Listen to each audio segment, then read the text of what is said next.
This is Passion Drive. In a quiet town, surrounded by vast mountains and flowing rivers, there was a monastery. This wasn't just any monastery.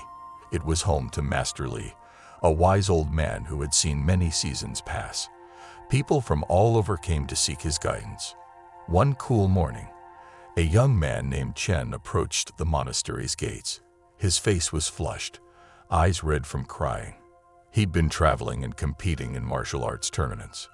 Talented but impulsive, he always fell a step short of victory. Today, after yet another loss, he was at the end of his patience. "Why can't I ever win?" Chen yelled, attracting the attention of Master Li, who was sipping tea in the garden. Master Li looked at him, his old eyes twinkling. "Come, young one. Sit with me," he said, pointing to an empty spot next to him. Chen hesitated for a moment, but then decided to join the old master. "Do you know why you're not winning?" Master Li asked. "Because I'm not good enough," Chen replied bitterly. Master Li smiled gently. "That's where you're wrong. But let me tell you a story." Chen looked up, curious. "Many years ago," began Master Li, "there were two climbers in this very village. Both young and enthusiastic, they decided to have a race to the highest peak of the neighboring mountain. The winner would be the one who touched the flag planted there first." Chen nodded, urging him to go on. The first climber, Han, was obsessed with winning. He prepared for days, getting the best gear and making sure he was in top shape. On the day of the race, he shot up the mountain like an arrow. But the second climber, Tao, had a different approach. He climbed at a steady pace. On his way, he found a wounded bird with a broken wing. Instead of passing by, he carefully bandaged it and placed it safely on a tree branch. Chen frowned, but that would have slowed him down. Master Li nodded. Yes, it did. But Tao's journey had just begun.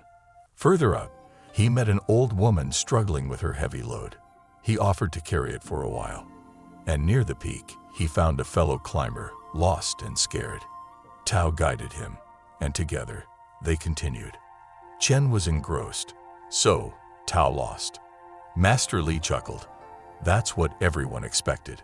But as the sun began to set, both Han and Tao reached the peak almost simultaneously. Han had reached just moments before Tao. But here's where the story takes a twist. Chen leaned forward. When they descended, the village gathered to celebrate. But the cheers weren't for Han, who technically won. The songs, dances, and tales of bravery were all for Tao. Chen looked puzzled. But why? He came second. Master Li looked deep into Chen's eyes. Because, young man, it's not about reaching the finish line first. It's about how you run the race. Tao helped others, shared his strength, and showed compassion. That's why he was celebrated. He may not have touched the flag first, but he touched many hearts. Chen was silent for a moment, processing the story. He then asked, "So, you're saying I should not aim to win?" Master Li shook his head. "No. Aim to win, but not at the cost of your humanity. Success isn't just about being the best. It's about being the best version of yourself.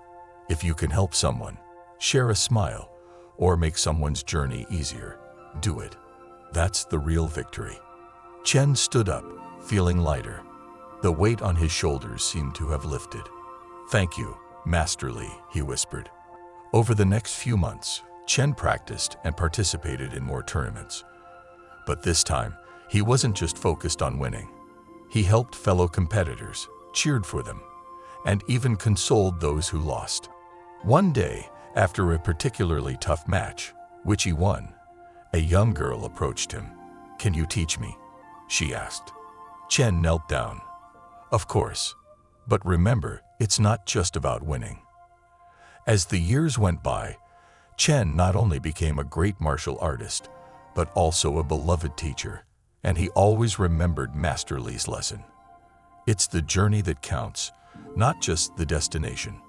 And so, in that quiet town, surrounded by mountains and rivers, Chen became a legend, not just because of his skills, but because of his heart.